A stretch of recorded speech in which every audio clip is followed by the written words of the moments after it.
皆さんこんにちは。今日はサワドーのフラットブレッドを作っていきます。ケバブショップなんかでね、使われている中が空洞の平らなパンですね、を天然酵母で作っていきたいと思います。それでは早速作り方を紹介します。1、オートリーズ。水、スターター、小麦粉を混ぜ合わせ30分間放置していきます。粉っぽさがなくなったのでタオルで蓋をして30分寝かせます。2、こね。オートリーズ後の生地に塩を混ぜてこねていきます。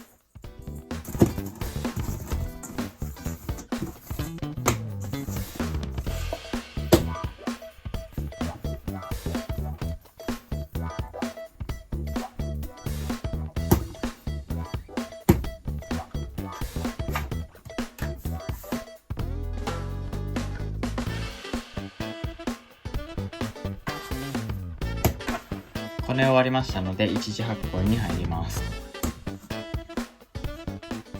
3、一次発酵。常温で3時間程度寝かせます。生地の大きさが 1.5 倍くらい、そして指で押した時にへこんだままキープするぐらいが発酵の目安です。4、一次成形。発酵終了後の生地を4分割して丸く成形していきます。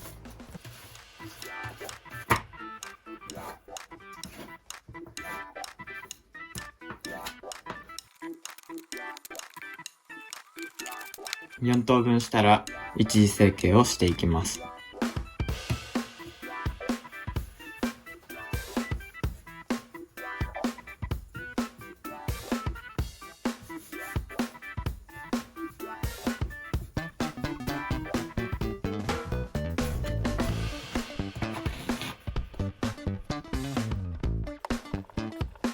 手をこのぐらい握ってあげて、この外側で生地を丸めていくっていう感じです。この外側を使って生地を丸め、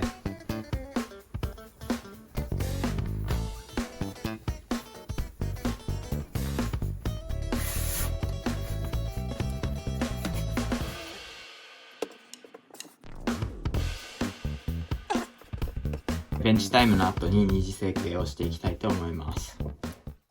5、二次成形。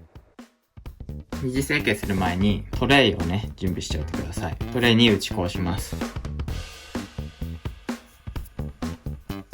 この状態で成形をしていきます。で、さっきとね、同じように成形していくんですけど、慣れたら1個ずつじゃなくて両手を使ってね、2個で成形することができますので、そちら参考までにお見せしていきます。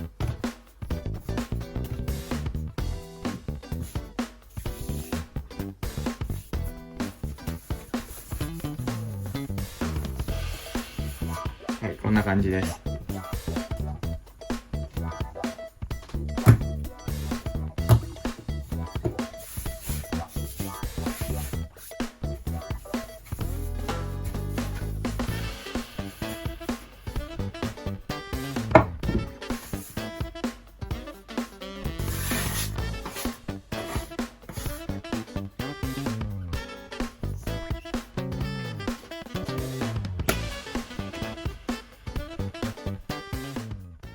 6、二次発酵。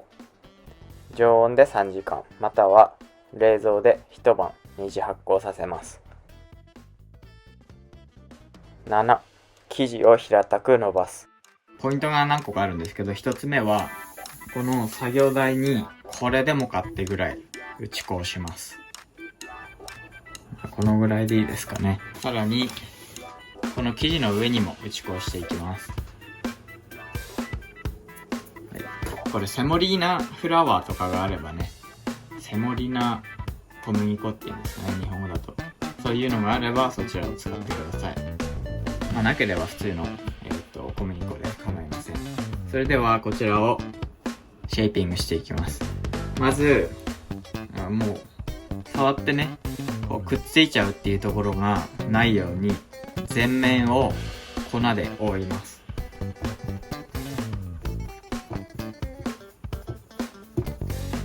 こんな感じでもどこ触ってもくっつきませんよ。こっち側もどこ触ってもくっつきませんよ。こうなったらシェイピングする準備ができました。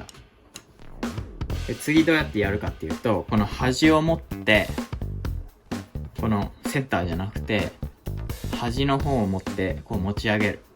で重力を使ってこういう風にね伸ばしていきます。それではやってみます。重力を使って伸ばす。これもコツがあって、ギュッて握らないっていうのが大事です。ギュッて握っちゃうとね、その握った部分が薄くなりすぎちゃって破れちゃったりするんで、軽くなんかもう耳たぶ触るぐらいの感じで優しく持ってあげてください。でこういう風にやっていきます。2倍ぐらいの幅になったら、元はねこのぐらいなんで2倍ぐらいの幅になったら、あとはこの作業台の上でこういう風に伸ばしていきます。たまに裏返して、ここが熱いなと思ったらそこを伸ばす。ここが熱いなと思ったら伸ばす。こういう風にやっていきます。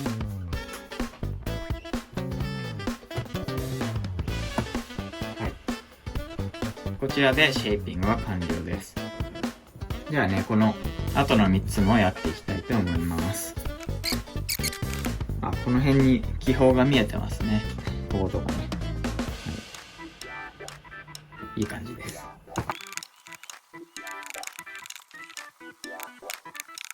4枚すべてシェイピングが終わりました。それではこれから焼いていきたいと思います。8、鉄フライパンで焼く。鉄のフライパンで焼くっていうのがこのレシピの特徴です。普通はピザと同じようにすごく高温の石窯で焼きます。その高温っていうのは家庭のオーブンで再現できないぐらいの温度なので、その代わりに家庭では鉄フライパンを非常に高温にして焼くっていうのが最適解だと思います。鉄フライパンで高温で焼くとステーキとか豆腐とか目玉焼きとかすごく美味しくなるので、この機会にねぜひ皆さん買ってみてください。これちなみにサイズは30センチです。ここからここまでが30センチ。実際に焼ける面は多分21、2センチぐらいしかないですね。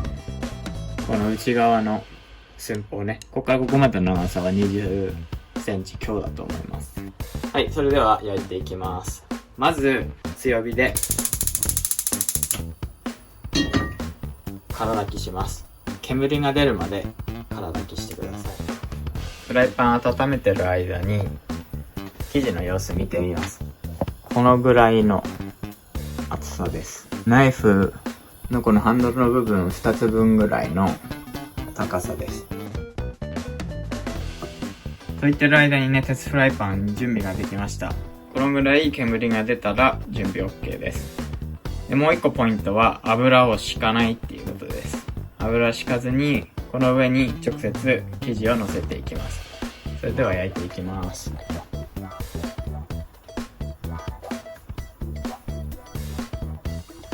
はい、乗せました。でこれで20秒ごとぐらいにね裏返していきます。それももう一つのポイントです。こういう風に少しね硬くなってきたらひっくり返します。でまた20秒ぐらいね逆側を熱したらもう一度ひっくり返します。これを繰り返していくとポンってねハーフアップすると思います。ちょっと盛り上がってきましたね。もう一回ぐらいひっくり返そうかな。お、来ましたね。